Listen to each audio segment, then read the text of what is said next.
Le journal. Mesdames, Messieurs les titres, vers une réouverture des hôtels, restaurants et autres établissements commerciaux fermés par le gouvernement dans l'optique de prévenir la propagation du coronavirus au Gabon, un plan de riposte des activités sectorielles en étude à la primature. Libreville rechute dans l'insalubrité, l'hôtel de ville peine à collecter les ordures ménagères associées à l'incivisme des populations dans les différents quartiers de la capitale. Enfin, nous irons au cœur du siège du Sisiba à Okala, où vit plus de 1000 individus avec d'énormes manquements, eau, électricité, sans omettre le phénomène d'insécurité. Le saviez-vous? Il existe des gestes simples à connaître pour empêcher la propagation du coronavirus. On les appelle les gestes barrières. Quels sont-ils? Se laver fréquemment les mains avec un désinfectant à base d'alcool ou de l'eau et du savon.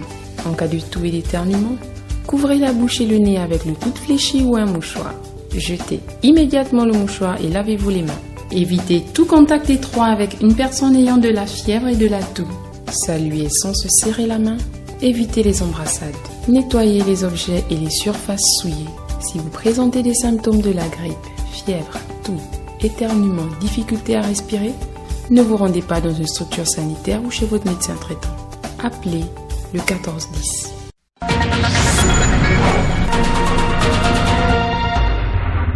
Je suis Achille Monda Moussouti, bienvenue à tous.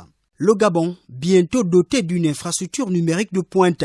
Il s'agit de la fibre optique CAB 4+. Le projet vient d'être présenté au président de la République Ali Bongo Ondimba par le ministre d'État en charge de la communication. Les précisions avec Aline Zila de la communication présidentielle.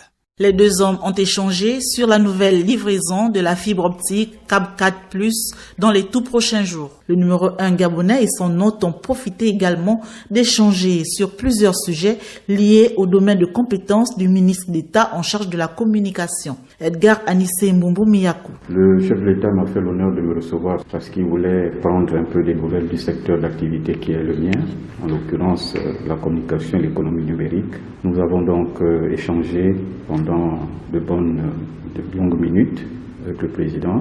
De nombreux sujets ont été évoqués, en particulier la livraison future de la prochaine infrastructure de la fibre optique qui va être livrée dans quelques jours au Gabon, qui a été appelée CAB 4+. Pour le ministre d'État, Edgar Anissé Mbumbu Miyakou, la livraison de cette future fibre optique ouvre de nouvelles perspectives. Nous sommes en train de tout mettre en œuvre pour que ce secteur soit un peu plus connu du public. Les efforts qui sont déployés dans ce secteur sont importants pour permettre justement à nos concitoyens d'avoir une fibre optique, donc une bande passante au niveau d'Internet qui soit très fluide. Et je crois qu'aujourd'hui, beaucoup de consommateurs peuvent se réjouir de la qualité de notre bande passante dans notre pays. Signalons que le projet CAB 4+, est un chantier de construction d'une dorsale à fibre optique de 528 km qui va relier Boué à la partie nord du Cameroun en passant par Bitam. L'exécution de cette phase 2 est en cours de réalisation pour une inauguration prévue après l'interconnexion physique aux frontières Gabon-Cameroun, Gabon-Guinée équatoriale. Un peu plus de 3 mois après l'annonce de leur fermeture par le gouvernement pour freiner la propagation de la Covid-19 dans le pays, les hôtels, restaurants et autres établissements commerciaux s'apprêtent à rouvrir leurs portes dans le strict respect des mesures de riposte en vigueur. Le sujet vient d'ailleurs d'être examiné à la primature par les ministres sectoriels autour du chef du gouvernement en vue de proposer un plan de reprise des activités. Fabien Guy, aucun Vélé nous fait le point. Cette rencontre a permis au ministre du Commerce, celui de la Santé et celui du Travail d'examiner la reprise des activités commerciales et touristiques et de présenter au Premier ministre chef du gouvernement un plan de relance de ces activités. Hugues Mbandinga Madia, ministre du Tourisme et du Commerce. Cette réunion nous a permis de présenter au Premier ministre le plan de reprise. Mais quand on parle de reprise, il s'agit ici surtout des activités qui sont demeurées fermées, notamment les activités liées aux restaurants et aux hôtels. Et ce plan contient les guides sectoriels qui ont été élaborés. Ce sont des normes sanitaires. Ce sont ces normes-là qui, dans un prochain délai, vont être publiées. Les acteurs économiques concernés par ces activités vont s'imprégner et s'adapter à ce guide pour obtenir les autorisations spéciales d'ouverture. Il va être fait obligation, notamment aux restaurateurs et aux autres acteurs, de pouvoir s'en imprégner, pouvoir justement s'adapter par rapport à cela. Nous allons procéder dans un délai qui sera communiqué très bientôt aux autorisations spéciales d'ouverture, mais le temps de l'adaptation. Parce que comme vous comprenez, c'est d'abord une question sanitaire. Ce sont des mesures qui sont prises sur instruction d'ailleurs du Premier ministre pour essayer de soulager l'économie. Aussi a-t-il confirmé l'ouverture des commerces alimentaires et non alimentaires au strict respect des mesures barrières. Il y a un arrêté qui a été pris le 7 mai qui autorisait l'ouverture de ces commerces non alimentaires sous réserve du respect de mesures barrières. Donc c'est l'information que je tiens à donner aux différents commerçants. Ces guides sectoriels seront rendus publics dans les tout prochains jours et validés par les comités scientifiques et techniques du COPIL, comité de pilotage du plan de veille et de riposte contre l'épidémie à coronavirus. Entre boutiques fermées et confinement partiel et géographique décidé par les autorités afin de ralentir le coronavirus, des commerçants à la peine dans le Grand Libreville avec des chiffres d'affaires en chute libre. Ils sont inquiets et comptent sur les aides publiques promises pour sauver leurs activités. Notre reporter Edgar Kaba nous dresse le portrait de Virginie Nyama, épouse Mok, restauratrice. Son resto est fermé, mais pour des besoins de reportage, Virginie nous ouvre les portes de son resto, désormais vide, et nous parle de ce qu'elle traverse actuellement. Le restaurant, il est vide. Nous avons été obligés d'enlever les sièges. Comme vous voyez, tout est stocké et on a mis d'autres chaises au magasin. Concernant la Covid, on a passé 3 mois à la maison sans rien faire, si bien que même le capital a été épuisé. L'État a promis nous aider. Depuis, on ne voit aucun signe, on ne comprend pas ce qui se passe. On aimerait avoir plus d'informations à propos. Au niveau du foyer, j'aidais quand même mon mari à certaines tâches à la maison. Donc, je pouvais payer l'école des enfants et puis assumer certaines petites tâches qui étaient possibles pour moi et puis parfois aussi aider mes parents avec ça. Bloquée à présent pour soutenir son époux dans certaines tâches à la maison, mère de 5 enfants, Virginie Nyama, épouse Mok, consciente de cette situation de pandémie de Covid-19, cette mère de famille aujourd'hui désemparée fait tout de même quelques propositions au gouvernement, s'il venait à déconfiner un jour. On va diminuer le nombre de tables pour essayer de faire comme les autres, respecter les mesures de distanciation et limiter le flux. Donc on pourra faire une table à l'extérieur qui va faire uniquement les emporter pour que les gens n'entrent pas trop au restaurant. Et ceux qui seront à l'intérieur, on va essayer de respecter les mesures barrières pour la distanciation et puis le liquide pour laver les mains, ainsi que imposer les masques à tous ceux qui entrent au restaurant. D'autres acteurs de différents types de secteurs d'activité nous ont aussi confié qu'ils pensent déjà à présent à une stratégie de lutte contre la Covid-19 dans leurs différents points de commerce. Autre sujet qui intéresse la rédaction de Radio Gabon, l'insalubrité à Libreville. Malgré des réunions de crise, la gestion de cette question au sein de la capitale gabonaise ne s'est guère améliorée. Les quartiers périphériques et populaires, sources de production massive des ordures ménagères, sont exposés aux maladies et autres épidémies en raison de l'amoncellement en plein air. À côté, il y a également l'incivisme des populations elles-mêmes. Le constat est signé Issa Steve Mefane. Une fracture visible entre les rues du bord de mer, les grands boulevards bien assainis, où l'on peut voir des agents municipaux acquis à la tâche. Un contraste avec les routes secondaires de la majorité des quartiers mal lotis du Grand Libreville. Thierry, un des nombreux habitants du premier arrondissement de la commune de Libreville. C'est un problème pour la population environnante, mais la gestion, on peut dire que c'est calamiteuse. Vraiment, c'est mal organisé. Parce qu'on ne peut pas avoir des dépôts d'ordures au milieu des routes comme ça, vous voyez? Des ordures déversées à même le sol, produisant souvent des odeurs désagréables, comme ici, non loin de l'école normale supérieure, où Alain et Zambrota, 2 habitants du secteur. Depuis un bout de temps, c'est le quotidien, ce qu'on vit. Et c'est vraiment regrettable, quoi, à côté de la maison de l'ancien président de l'Assemblée nationale. Il y a des ordures. Et d'ailleurs, les bonnes là, ça nous importune trop. On ne sait pas si c'est une nouvelle gestion des contrats ou bien c'est le personnel qui est peut-être défaillant. Mais non, c'est des gens qui ont le devoir de faire, qui ne font peut-être pas leur travail. Sans compter ceux qui sont chargés de ramasser, qui sont tout le temps en grève. En fait, il n'y a pas de mots, c'est juste décevant, c'est tout. Des propositions sont faites visant une meilleure collecte des ordures. Alain et Frédine.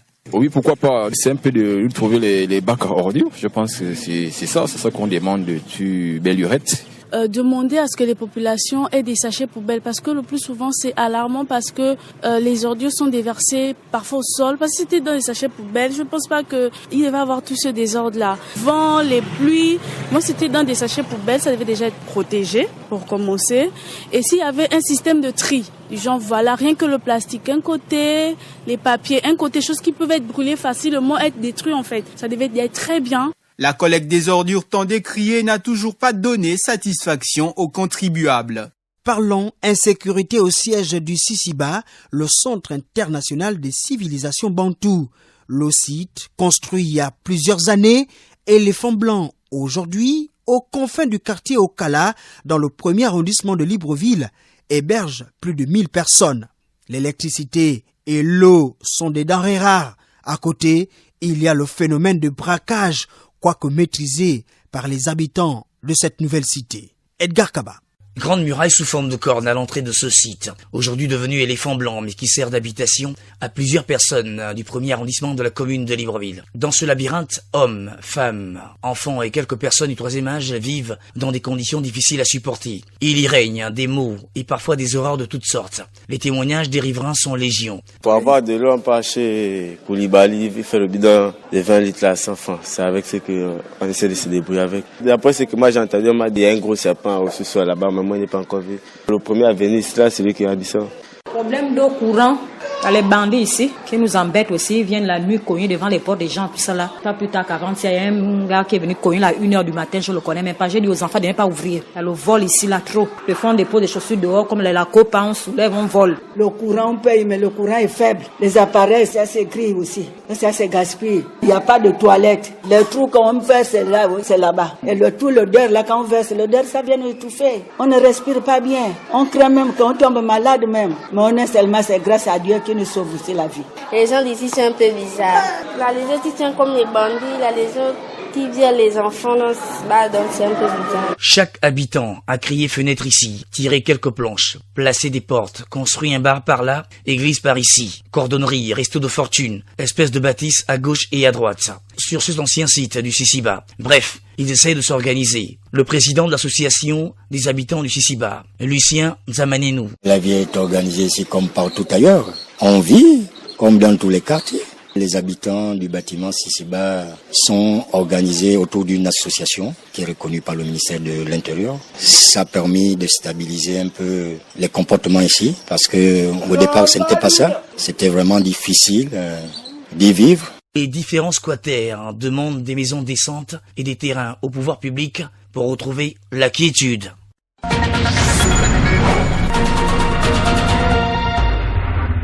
Un plan de vigilance sanitaire applicable dans l'enseignement supérieur en gestation au Gabon, dans l'optique de la mise en œuvre urgente des cours en ligne. Le sujet vient d'être examiné à l'Université internationale de Libreville des Sassa par le ministre de tutelle Jean-de-Dieu Moukani Wangou et les responsables des établissements privés du Gabon. Ahmed Beni Evaka.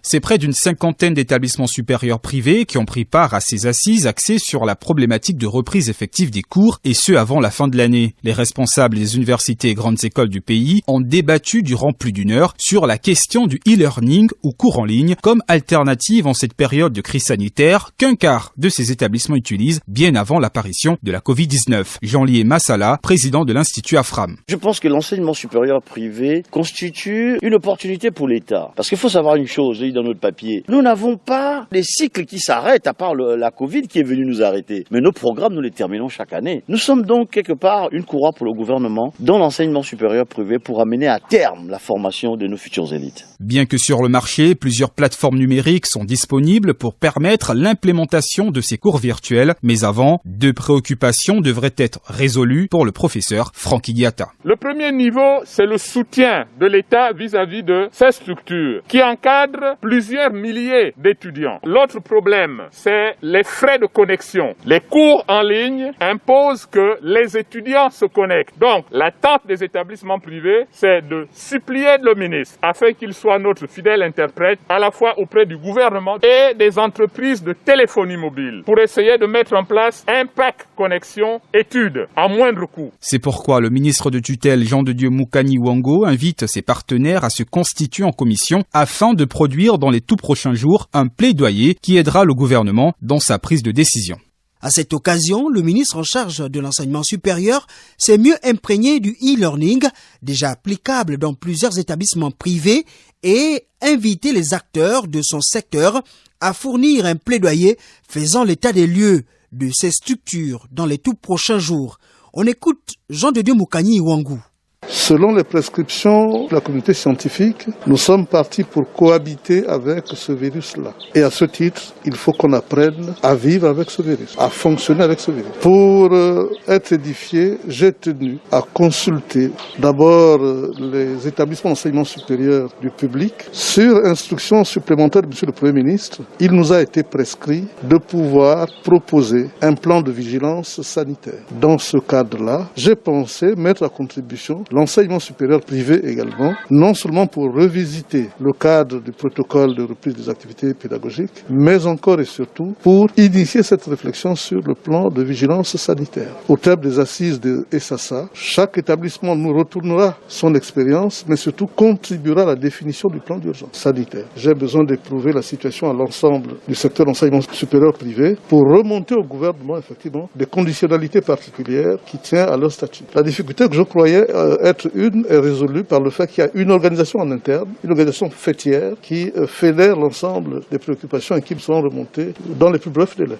Les activités administratives ont repris dans les universités et grandes écoles du Gabon marquées par la pandémie Covid-19, nécessitant des ajustements particuliers et des revendications des enseignants, lesquels conditionnent le retour dans les amphithéâtres par le paiement intégral des vacations et la prise en compte des mesures sanitaires.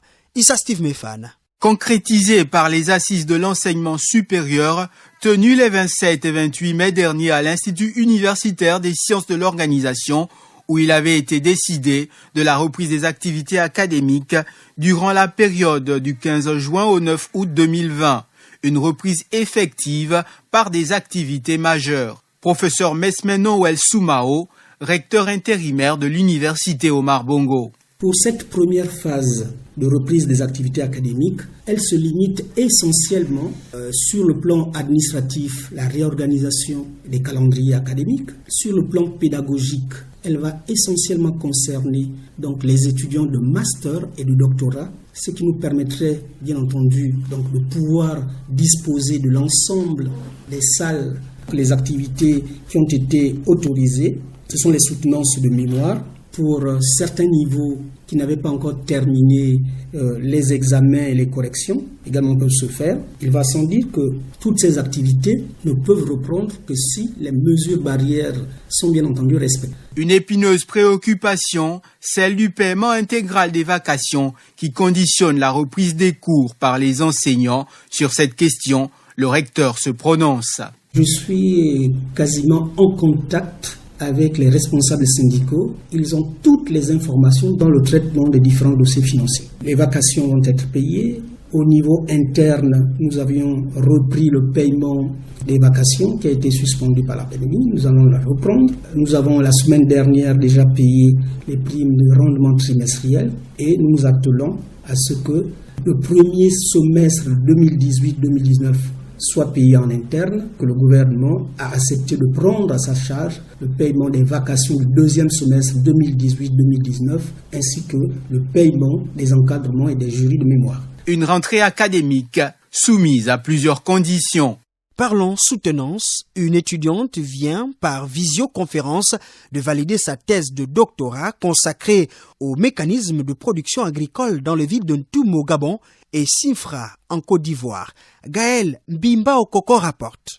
Le plan de l'exposé se présente comme suit. C'est par la mention très honorable, avec félicitations du jury, que Juliana Flore-Goré, de nationalité ivoirienne, a obtenu son doctorat en géographie humaine et économique sur la thèse « Organisation spatiale de la distribution des produits vivriers agricoles dans les villes moyennes en Afrique », cas de Sinfra en Côte d'Ivoire et Ntoum au Gabon. Professeur fidèle à Logon-Kogé, directeur de stage Gabon. Les producteurs du vivrier agricole, lorsqu'ils produisent, au lieu d'alimenter le marché local, préfèrent alimenter pour des questions de rentabilité le marché lointain. C'est-à-dire, il y a des coopératives en Ntoum agricoles qui produisent pendant que des gens en Ntoum meurent de faim, qui veulent acheter. Mais on préfère alimenter Libreville, Port-Gentil. Donc, elle a revisité tous ces aspects-là et c'est pourquoi je conclus que c'est un travail bien fouillé, mûri et un travail qui va aider, n'est-ce pas, dans la prise de décision. Une thèse de 334 pages, structurée en 3 parties, avec 6 chapitres, 3 conclusions partielles, 153 références bibliographiques,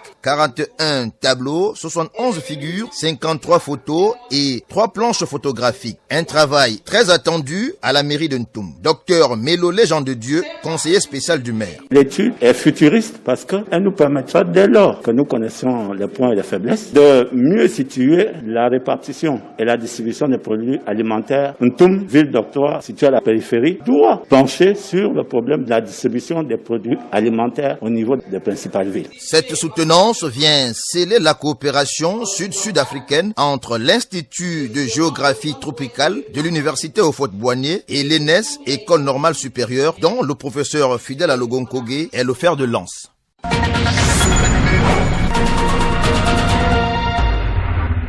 Célébration à travers la planète de la Journée mondiale des réfugiés, le 20 juin coïncide avec la Journée du réfugié africain, événement qui rend hommage aux 21 millions de personnes qui ont dû tout fuir afin de saluer leur espoir et leur courage de reconstruire leur vie en sécurité. Christelle Eyan-Edo. Selon l'Organisation internationale pour les migrants, le terme réfugié fait référence à toute personne qui craignait avec raison d'être persécutée du fait de sa race, de sa religion, de sa nationalité, de son appartenance à un certain groupe social ou de ses opinions politiques et ne veut y retourner.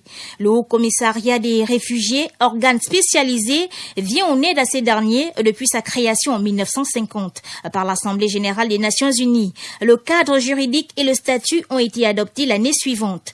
Certains droits fondamentaux, notamment le droit d'être protégé contre le refoulement, s'appliquent à tous les réfugiés. Cependant, l'étendue et l'accès à certains droits peuvent varier en fonction de la durée dans le pays d'accueil. Les réfugiés et les personnes déplacées font partie des populations les plus marginalisées et les plus vulnérables de la société. En cette période de crise sanitaire, ils sont exposés au coronavirus car souvent limités à l'accès en eau potable, aux installations sanitaires et aux soins de santé. Plus de 80% des réfugiés et les personnes déplacées à l'intérieur de leur pays se trouvent dans des pays à faible et moyen revenu. Cette année, un concert virtuel en direct sur la chaîne YouTube du HCR sera diffusé avec comme artiste la chanteuse Sonita Alizadeh, elle-même ancienne réfugiée. D'autres événements sont prévus tout au long du mois de juin, tels que les discussions sur les réseaux sociaux ou encore des cours de cuisine en ligne. Au Mali, plusieurs dizaines de milliers de personnes se sont rassemblées dans le centre de Bamako pour réclamer le départ du président Ibrahim Boubacar Keïta à l'appel d'une coalition hétéroclite formée ces dernières semaines contre le chef de l'État mené par l'imam Mahmoud Dicko. Cette nouvelle démonstration de force intervient après une semaine de pourparlers tous azimuts qui n'ont pas permis d'apaiser les tensions. Enfin, un glissement de terrain vient d'emporter un lotissement d'une vingtaine de maisons à Aniama, une banlieue au nord d'Abidjan. Bilan, 13 morts et plusieurs disparus. Love, dit Lebou Mabika. Derrière les rails a été le théâtre d'une scène de chaos dans la nuit de jeudi à vendredi. Les survivants racontent avoir entendu un brouhaha et plus rien. La colline de terre de 4 à 5 mètres de hauteur sur laquelle ils étaient posés avait disparu pour laisser place à une immense étendue de boue. Les habitants des alentours, rejoints par les autorités, ont porté secours aux victimes. Les recherches continuent, mais le bilan pourrait s'alourdir. Le scénario des pluies torrentielles, suivi d'inondations dévastatrices, est récurrent à Abidjan et avait déjà fait 18 morts en juin 2018. Les autorités en charge qui avaient déjà détruit des quartiers dans les zones dites dangereuses continuent de se pencher sur la question des emplacements des populations pour éviter ce genre de drame.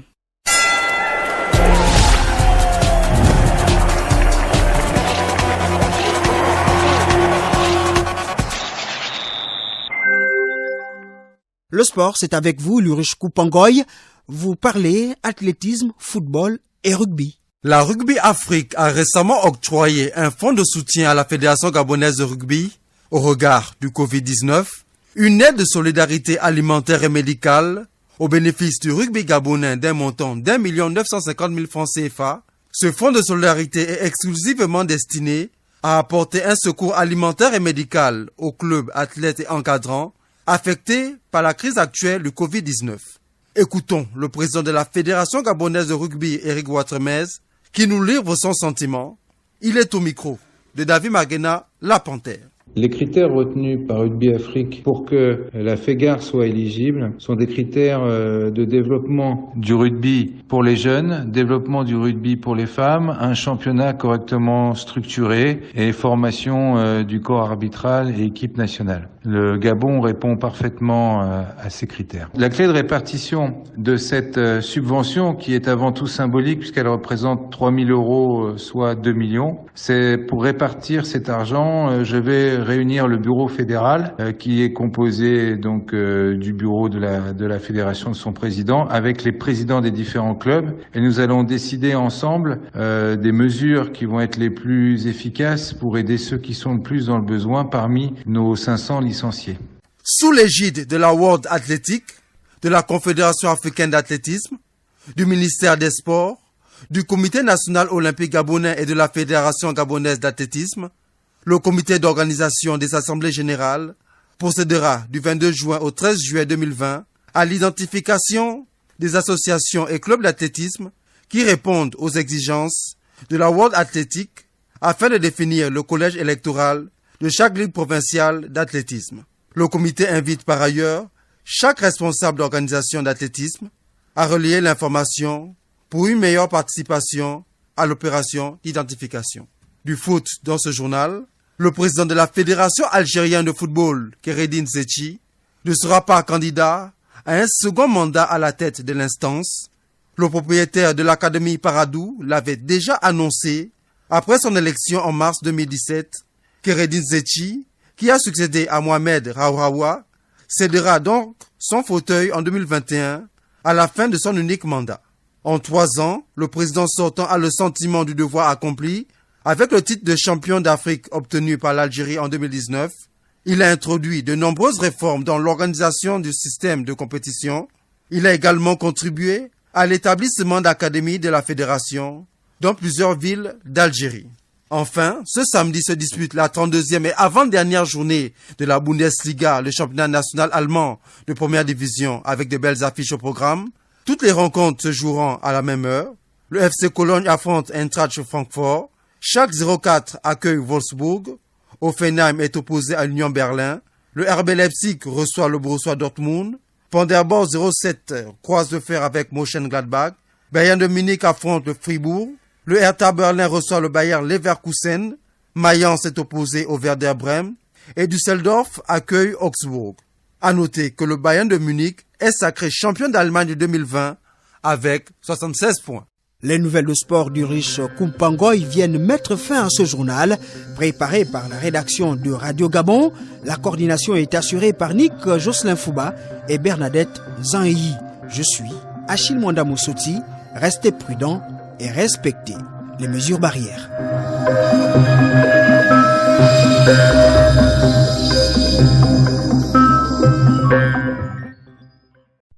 Vous êtes câblé sur Radio Gabon émettant de Libreville, 88.7, 96.5 FM.